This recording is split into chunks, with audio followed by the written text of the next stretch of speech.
கர்த்தருடைய நாமம் மகிமைப்படட்டும்.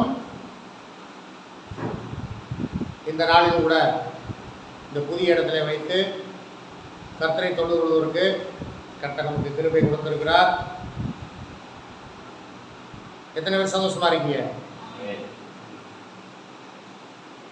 2 கை மட்டும் மேலே வந்துருக்கு. கர்த்தருக்கு ஸ்தோத்திரம். சந்தோஷம் இதுதான அர்த்தம், அப்படித்தானே?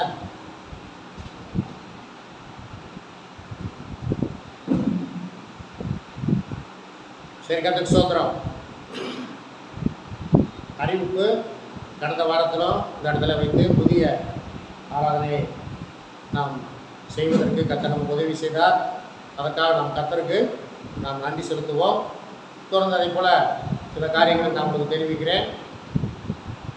நமக்கு இங்கே 3 பாத்ரூம் இருக்குது. ஆனாலும் நம்ம பொதுவாக பயன்படுத்துறதுக்கு வெளியில் இருக்கிற பாத்ரூமை வைத்துக் கொள்ளலாம் என்று நாங்கள் எண்ணி முடிவு செய்கிறோம். அதன்படி நீங்கள் பாத்ரூம் போனால் வெளியில் இருக்க பாத்ரூமை யூஸ் பண்ணிக்கோங்க. ஏன்னா இப்போ நாங்கள் வந்து குடியிருந்தால் ஒரு மாதிரி இருக்கும். இப்போ எல்லா பாத்ரூமே நம்ம பழகணும்னா எல்லாத்தையும் அதை ஒவ்வொரு வாரமும் வந்து சுத்தம் செய்வதற்கு கொஞ்சம் யோசிக்கக்கூடிய காரியமாக இருந்தது. ஆகவே ஏதாவது ஒரு பாத்ரூமை பயன்படுத்தி கொள்ளலாம் என்று நாங்கள் விரும்பினோம். அதன்படி நீங்கள் வெளியில் இருக்கிற பாத்ரூமை நீங்கள் எல்லாருமே, நான் முதற்கொண்டு நீங்கள் பார்த்துருப்பீங்க. பெரும்பாலும் நான் ஆராதனை வேலையில் நான் இந்த இடத்த விட்டு நான் எங்கேயும் போகிறதுனா நீங்கள் குறிப்பாக ஒரு 2.5 வருஷமாக நீங்கள் பார்த்துட்டு தான் இருப்பீங்க. ஆமாம், இல்லை அது பெருமையாக சொல்லலை. யாருக்காக யாரும் இப்படி உங்களுடைய இயற்கையினுடைய அந்த உபாதைகளை நீங்கள் அடக்கி கொண்டு யாரும் பார்க்கணும் நான் சொல்லலை. வந்து பார்த்து நமக்கு என்ன இப்போ கடந்த காலத்தில் நம்ம வந்துட்டு செந்திர கோயிலில் போய் நம்முடைய காரியங்களை நம்ம அனுபவித்திருக்கிறோம். ஆனால் இந்த நாட்களிலே நமக்கு அப்படி கர்த்தர் நமக்கு இல்லை, வைக்கலை. நமக்கு தாராளமாக அதற்கான காரியங்களை கர்த்தர் நமக்கு ஏற்பாடு செய்து கொடுத்திருக்கிறார். ஆகவே நீங்கள் அதை மனதில் வைத்துக் கொள்ளுங்கள். தொடர்ந்து கடந்த வாரத்திலும் நீங்கள் வந்து இந்த காரியங்களிலே பங்கு பெற்று உங்கள் நாமத்தை மேம்படுத்த உயர்த்த கர்த்தர் உதவி செய்தீர்கள்.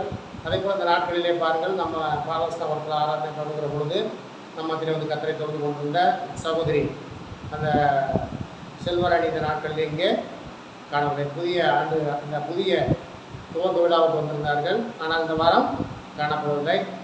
சில செய்திகள் தெரிவிக்கிறது, அவர்கள் பாலகாப்பட்டி பகுதியில் இருக்கிற அந்த சபைக்கு கடந்து போகிறதாக கேள்விப்படுகிறோம். அவர்களுடைய விருப்பம். அதுக்காக என் பக்கத்து வீட்டில் எனக்கு பக்கமாகவே இருக்கணும் அப்படின்னா அவங்க தான் ஏற்பாடு பண்ணணும். கர்த்தருக்கு ஸ்தோத்திரம். தொடர்ந்து இந்த பகுதியில் இருக்கிற மக்கள் ரசிக்கப்பட நீங்கள் தொடர்ந்து ஜெபியுங்கள். வருகிற நாட்களிலே கர்த்தருக்கு சுத்தமான ஒரு நாளுக்கு இந்த பகுதியில் இருக்கிற மக்கள்கிட்ட கைப்பிரிந்து தாள்கள் கொடுக்கலாம் என்று நான் விரும்பியிருக்கிறேன். கர்த்தருக்கு ஸ்தோத்திரம். தொடர்ந்து நாட்களிலும் நாம் இப்போ சங்கீத பகுதிக்காக கடந்து போவோம். வாசிங்கள். 1வது வசனத்தை வாசிங்கள். அல்லேலூயா. செம்மையானவர்களுடைய சங்கத்திலும் சபையிலும் கர்த்தரை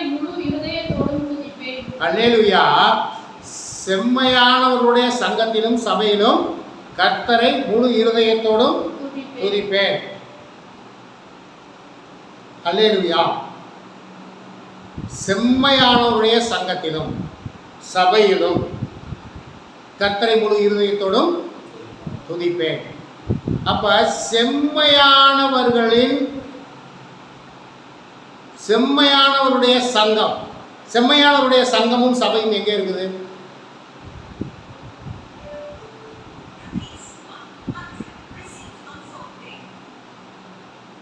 செம்மையானவருடைய சபையும் சங்கமும் எங்கே இருக்கிறது?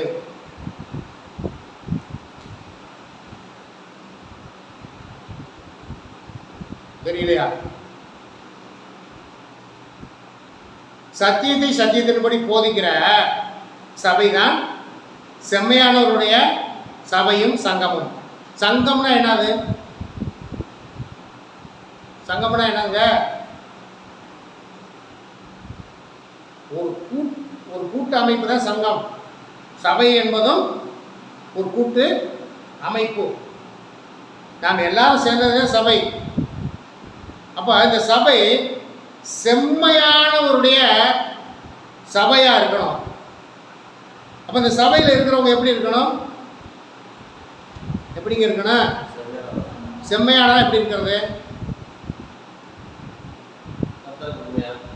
கர்த்தருக்கு உண்மையா, அவர் வார்த்தையின்படி, அவருடைய வசனத்தின்படி உண்மையா இருக்கணும். அப்போ செம்மையானவருடைய சங்கத்திலும் சபையிலும் கர்த்தரை முழு இருதயத்தோடும் துதிப்பேன். அப்போ நம்ம முழு இருதயம் முதல்ல நம்ம துதிக்கணும்னாவே முதல்ல அந்த சங்கமும் அந்த சபை எப்படிப்பட்டதாக இருக்கணும்? செம்மையானவருடைய சங்கமாக இருக்கணும், செம்மையானவருடைய சபையா இருக்கணும். இந்த உலகத்தில் சபை என்று சொல்லுகிறது அநேக சபைகள் உண்டு, அநேக சபைகள் உண்டு. ஆனால் அதெல்லாம் கர்த்தருடைய பார்வையில் செம்மையா இருக்கா? ஏன் அப்படி இந்த செம்மையானவருடைய சபையிலே போய் நாம் கர்த்தரை தொழுது கொள்ள வேண்டும் என்றால், நாம் எதற்காக கர்த்தரை முதலாவது தொழுது கொள்ளுகிறோம்? எதற்காக கர்த்தரை தொழுது கொள்கிறோம்? நம்முடைய நோக்கம் ஒன்றே ஒன்று, பரலோக ராஜ்யத்தை சுதந்திரத்துக் கொள்ள வேண்டும் என்பதற்காகத்தான் கர்த்தரை தொழுது கொள்ள நாம் வந்திருக்கிறோம். ஆகவே பிரியமானவர்களே, இந்த கர்த்தரை தொழுது கொள்ளுகிற காரியத்தில் நம்ம முதலாவது எப்படி இருக்கணும்? உண்மையா இருக்கணும். வேற எப்படி இருக்கணும்? சோர்ந்து போயிருக்கணும். வேற ஒன்றும் சொல்ல மாட்டேங்கிறீங்களே. சரி, பரிசுத்தமாக இருக்கணும். ஒரு அம்மா கடந்த வாரத்தில் சொன்னாங்க, எங்கள் கடைக்கு வருவாங்க, எங்கள் அம்மாவுக்கு 2வது அம்மா, அது எங்கள் வீட்டுக்கார அம்மாவுக்கு 2வது அம்மா. அந்த அம்மா வந்தாங்க. அடுத்த வாரத்தில் வந்து என்ன காலம் ஆரம்பிக்குது? தவக்காலம் ஆரம்பிக்குது. அடுத்த வாரம் அது யாருக்கு தெரியும்? தவக்காலம் ஆரம்பம் அப்படின்னா என்னன்னு கேட்டேன். அப்படின்னா 40 நாள் 40 நாள் நம்ம சொல்கிற மாதிரி பாஸ்டிங் சொல்ல மாட்டாங்க, உபவாசம்னு சொல்ல மாட்டாங்க. அவங்க சொல்லுவாங்க, நீ 40 நாள் நீ இருக்க போறியான்னு கேட்டேன். 40 நாள் வந்து நம்ம இது வேதத்தின்படி சொல்லணும்னா உபவாசம். 40 நாள் உபவாசம் இருக்கிறாங்களா? சரி, நீ 40 நாள் இருக்க மாட்ட. சரி, அப்புறம் நீ எதுக்கு அதை சொல்கிற? இல்லை, ஏசு சாமி இருந்தார். ரைட்டு, ஏசு சாமி இருந்தார். அவர் 40 நாள் சாப்பிடல, உனக்கு தெரியுமா? நீ அது மாதிரி சாப்பிடாம இருக்க போறியா?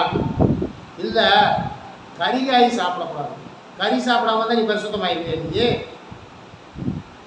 இப்போ பரிசுத்தம் என்பது எதில் இருக்குது? 40 நாளைக்கு அப்புறம் 40 நாள் பரிசுத்தமாக இருந்துட்டு அப்புறம் 40 நாள் முடிஞ்சதுக்கப்புறம் மறுபடியும் அசுத்தத்துக்குள்ளே போயிடுறதா? அது இல்லை. பரிசுத்தம் என்பது கர்த்தருக்கு பிரியமாக இருப்பது என்பது எப்பொழுதுமே இப்போ ஆண்டவராக இயேசு கிறிஸ்து என்ன சொல்லுகிறாரு? நான் திருடன் வருகிற விதமாய் வருவேன். அப்படின்னா நான் திருட்டுத்தனமாக வரேன்னு சொல்கிறாரா? நான் நினையாத நேரத்தில் வருவேன். திருடன் எப்போ வருவான்னு யாருக்காவது தெரியுமா? தெரியாது. அவர் அது ஒரு உவமையாக சொல்கிறாரு. நான் நினையாத நேரத்தில் வருவேன். அவர் வருகிற பொழுது நம்ம அப்போ எப்போ இருக்கணும்? அவர் வருகிற பொழுது நம்ம எப்படி இருக்கணும்? ஆயத்தமாக இருக்கணும், பரிசுத்தமாக இருக்கணுமா இல்லையா? கர்த்தருடைய வார்த்தையின்படி நடந்து ஒரு பரிசுத்தமாய் ஒரு பிரியமாய் இருந்தால் அவர் எப்பொழுது வந்தாலும் நாம் அவருக்கு உண்மையாக இருந்திருப்போமானால் நாம் தேவனுடைய ராஜ்யத்துக்குள்ள பிரவேசித்துருவோம். இல்லை, அவர் வர தாமதிக்கும், வர்றப்ப பார்த்துக்குவோம் அப்படின்னு சொல்லிட்டு நம்ம உலகம் போகிற போக்கில் போய் கொண்டிருந்தோமானால் நாம் தேவனுடைய ராஜ்யத்தை சுதந்திரத்துக்குள்ள முடியாது. கீழே வாசிங்க. கர்த்தரின் செய்கைகள் பெரியவைகளும் அவைகளில் பிரியப்படுகிற எல்லாராலும் ஆராயப்படுகிறவர்களுமாய் இருக்கிறது. கர்த்தரின் செய்கைகள் பெரியவைகளும் அவைகளில் பிரியப்படுகிற எல்லாராலும் ஆராயப்படுகிறவர்களுமாய் இருக்கிறது. இப்போ பாருங்க, கர்த்தருடைய செய்கைகள் பெரியவை, அவைகளில் பிரியப்படுகிற எல்லாரும் அந்த கர்த்தருடைய வசனத்தின் மேலே பிரியப்படுறவங்க தான் இதை ஆராய்ச்சி பண்ணிக்கொண்டே இருக்கிறார்கள். எல்லாரும் ஆராய்ச்சி பண்ணுறதில்ல. இந்த வேதத்தை வாசிக்கிற எல்லாரும் ஆராய்ச்சி பண்ணுறதில்ல. அவைகளில் பிரியப்படுகிற இந்த கர்த்தருடைய செய்திகள் இந்த வேத புத்தகத்தில் இருக்கிறது. அவர் செய்திகளை அவைகள் பிரியப்படுகிற எல்லாராலும் ஆராயப்படுகிறது. எல்லாரும் வேதத்தை வாசிக்கிறோம், எல்லாரும் அதை ஆராய்ச்சி பண்றோமா? இதில் சொல்லப்பட்டிருக்கிற காரியம் என்னவென்று எல்லாரும் ஆராய்ச்சி பண்றோமா அப்படின்னு நம்ம யோசிச்சு பார்த்தோம்னா, நாங்கள் வேதத்தை வாசிக்கிறதே பெரிய காரியம், வேதத்தை வாசிக்கிறதே பெரிய காரியம். ஏதோ ஒரு அதிகாரத்தை வாசித்து வைப்போம் டெய்லி. ஏன்னா சபைக்கு போயிட்டோம்னாக்க அந்த ஊழியக்காரன் வேதத்தை வாச்சியான்னு கேட்கறதுனால ஒரு 2-3 வசனத்தையாவது வாசிச்சு வைப்போம். வாசிச்சேன்னு சொல்லிக்கலாம்ல, 2 வசனமாவது வாசிச்சிருந்தா வாசிச்சேன்னு சொல்லிக்கலாம்ல. அப்ப வேதத்தை வாசிப்பதோடு நிறுத்திவிட கூடாது. இப்போ கடந்த வாரத்தை ஒரு தம்பி, இந்த கார்த்திக் இருக்கிற தம்பி வந்து கேட்டாரு, தியானம்னா என்ன, தியானம் பண்ணுறதுனா என்ன? அது என்னன்னா அவங்களுக்கு ஒரு முக்கிய நாள் போன வாரத்தில் வந்திருந்தது. ராத்திரிக்கெல்லாம் விழித்து கொண்டு இருப்பார்கள். நான் கேட்டேன், ராத்திரி கூட முடிச்சுட்டு என்ன செய்வீங்கன்னு கேட்டேன். ராத்திரிக்கெல்லாம் முடிச்சுட்டு என்ன செய்வீங்கன்னு கேட்டேன். நாங்கள் தியானம் பண்ணுவோம் அப்படின்னா. தியானம் பண்ணுறதுனா என்ன? தியானம் பண்ணுறதுனா என்ன தெரியுமா உங்களுக்கு? இதே உட்கார்ந்துருக்கிறதா? அப்புறம் அப்படின்னா அப்புறம் என்ன தியானம் பண்ணுறதுனா என்ன? முதலாவது இப்படியே உட்காந்துருந்து நம்முடைய மனதை 5 நிமிஷம் ஒரு, நீங்கள் யாராவது செஞ்சு பார்த்துருக்கீங்களா? அப்படி நீங்கள் இன்னைக்கு போய் செஞ்சு பாருங்க. தியானம் பண்ணுறது அப்படியே உட்காந்தே இருப்பாங்க, அப்படியே உட்காந்தே இருப்பாங்க. அப்படின்னா உட்காந்துருப்பாங்க, கண்ணை மூடி இருக்கும். என்ன முறை எங்கே இருக்குன்னு தெரியுமா? இந்த உலகமே சுத்தம், உலகமே 5 நிமிஷம் நம்முடைய மனதை ஒருமுகப்படுத்த முடியாது. அது தியானம் இல்லை. இப்போ தியானம்னா என்னது? கர்த்தருடைய வேதத்தில் இரவும் பகலும் தியானமாக இருக்கிற மனுஷன் பாக்கியவன். அப்போ கர்த்தருடைய வேதத்தை முதலாவது வாசிக்கணும், அதை தியானிக்கணும். கர்த்தருடைய வேதத்தை வாசிக்கணும், அதை தியானிக்கணும். அதை நம்ம வந்துட்டு ஒருமுகப்படுத்த முடியும். ஒரு கர்த்தருடைய வார்த்தையை, ஒரு வசனத்தை, ஒரு அதிகாரத்தை வாசித்து அதை தியானம் பண்ணோம்னா அதனுடைய உள்காரியங்கள் நமக்கு நமக்கு இதுதான் தியானம் பண்ணுறது. ஆகவே கர்த்தருடைய பிள்ளைகள் கர்த்தருடைய வேதத்தை வாசியுங்கள், அதை தியானம் பண்ணுங்கள், அதை ஆராய்ச்சி பண்ணுங்கள்.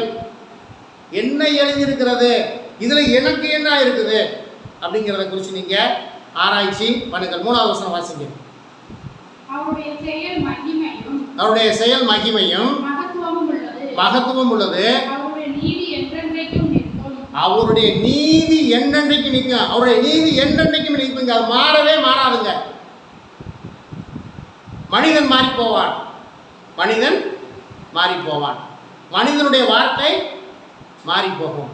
ஆனால் அவருடைய மகிமை, செயல் மகிமையும் மகத்துவம் உள்ளது. அவருடைய நீதி என்னென்றைக்குமே நிற்கும். அவருடைய நீதி மாறவே மாறாது. அவர் வாக்குத்தத்தம் பண்ணுவர், உண்மை உள்ளவர். அவர் அதை நிறைவேற்ற அவர் வல்லமை உள்ளவராக இருக்கிறார். ஆகவே அவருடைய நீதி என்னென்றைக்கும் நிற்கும், அது மாறியே போகவே போகாது. அடுத்த வார்த்தை, அவர் தம்முடைய அதிசயமான செய்திகளை நினைவு கூறும்படி செய்தார். கர்த்தர் இரக்கமும் உருக்கமும் உள்ளவர். கர்த்தர் பாருங்க, அவர் இரக்கமும் மன உருக்கமும் உள்ளவர். யாருக்கு? தம்மை நோக்கி கூப்பிடுகிற, தம்மை நோக்கி உண்மையாய் கூப்பிடுகிற, அவருடைய வழியிலே நடக்கிறவர்களுக்கு அவர் இரக்கமும் மன உருக்கமுமாய் இருக்கிறார். எப்பொழுதுமே அவரை அசட்டை பண்ணுகிறவர்களையும், அவர்களை தேடாதவர்களையும், அவருடைய வழியை நடவாதவர்களையும், அவருடைய வழியை தெரிந்திருந்தும் அசட்டை பண்ணுகிறவர்களையும், அவருடைய வழியிலே நடவாதவர்களையும் அவர்களுக்கு அது சொந்தமே ஆகாது. அப்போ கர்த்தர் இரக்கமும் மன உருக்கமும் உள்ளவர்னா யாருக்குன்னா, அவருடைய வழியிலே நடக்கிறவரை ஆராதிக்கிற கர்த்தருடைய பிள்ளைகளுக்கு மட்டுமே கர்த்தருக்கு ஸ்தோத்திரம். கீழே வாசிங்க. தமக்கு பயந்தவர்களுக்கு ஆகாரம் கொடுத்தார். தமக்கு பயந்தவர்களுக்கு ஆகாரம் கொடுத்தார். தமது உடன்படிக்கையை என்றென்றைக்கும் நினைப்பார். தமது உடன்படிக்கையை என்னென்றைக்கும் நினைப்பார். தமக்கு பயந்தவர்களுக்கு அவர் ஆகாரம் கொடுத்தார், கொடுப்பார், இன்னும் கொடுப்பார். அவருக்கு பயந்து நடந்தா, கர்த்தருக்கு பிரியமாய் இருந்தா, அவர் பயந்தவர்களுக்கு கண்டிப்பாக கர்த்தர் ஆகாரம் கொடுப்பார். கொரோனா காலத்தில் பாருங்க, கிட்டத்தட்ட முதல் கொரோனா வந்தப்போ நாங்கள் வந்து 55 நாட்கள் வீட்டிலேயே இருந்தோம். வெளியில் எதுக்கு போனோம்? ரேஷன் கடைக்கு ஒரு தடவையோ 2 தடவையோ போனோம். ஏன்னா இப்போ வாலஸ்தாவத்தில் இருந்தோம். அப்போ ஜாமான் வாங்குறதுக்கு பாரதிபுரத்துக்கு போகணும். இந்த ரேஷன் ஜாமான் வாங்குவதற்கு மட்டும் மீதி நாட்கள்லாம் பாருங்கள் வீட்டில் தான்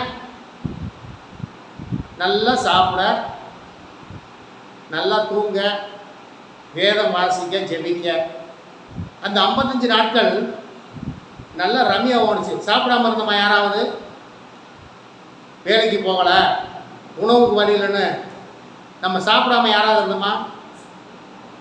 அந்த 55 நாள் அருமையான சாப்பாடு. அது என்ன சொல்கிறதுன்னா, கவர்மெண்ட் கொடுக்குற அரிசி நிறைய இருந்தது. நல்லா புளிக்குழம்பு, நல்லா தக்காளி சாப்பாடு நல்லா செஞ்சு சாப்பிட்டு நல்ல ரெஸ்ட்டு. அப்போ எல்லாம் சாப்பிட்டா தூங்கணும். அதோட இல்லை என்ன பண்ணோம்?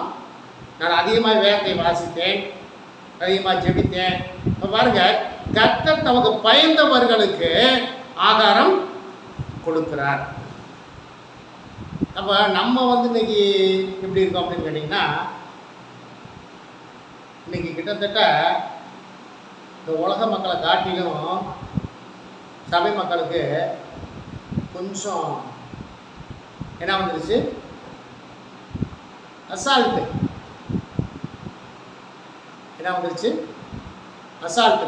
கர்த்தரை தேடுவதில்லை, வேதத்தை வாசிப்பதில்லை, அவருடைய வழியில் நடப்பதற்கு ஒப்பு கொடுப்பதில்லை. ஏனென்று சொன்னால் நமக்கு இன்றைக்கி என்ன இருக்குது? கொஞ்சம் வசதி வாய்ப்புகள் கூடிருச்சு. சரி, கர்த்தருக்கு ஸ்தோத்திரம். கீழே வாசிங்க. ஜாதிகளின் சுதந்திரத்தை தமது ஜனங்களுக்கு கொடுத்ததினால் தமது கிரியைகளின் பலத்தை அவர்களுக்கு தெரியப்படுத்தினார். ஜாதிகளின் சுதந்திரத்தை தமது ஜனங்களுக்கு கொடுத்ததினால் தமது கிரியைகளின் பலத்தை அவர்களுக்கு தெரியப்படுத்தினார். அப்ப கர்த்தர் பாருங்க, அவர் வல்லமை உள்ளவர். அவருடைய வல்லமைக்கு முன்பாக யாருமே எதிர்த்து நிற்கவே முடியவே முடியாது. அடுத்த வசனத்தை வாசிக்கிற.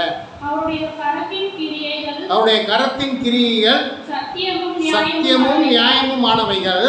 அவருடைய கட்டளைகள் எல்லாம் உண்மையானவைகள். அவர் பாருங்க, அவர் கரத்தின் கிரியைகள் சத்தியமும் நியாயமும் ஆனவைகள். அவருடைய கட்டளைகள் எல்லாம் உண்மையானவைகள். இப்போ பாருங்க, இப்போ ஒரு வசனத்தை வாசிங்க. 9வது வசனத்தை வாசிங்க. அவர் தமது ஜனத்திற்கு மீட்பை அனுப்பி தமது உடன்படிக்கையை நித்திய உடன்படிக்கையாக கட்டளையிட்டார். அவருடைய நாமம்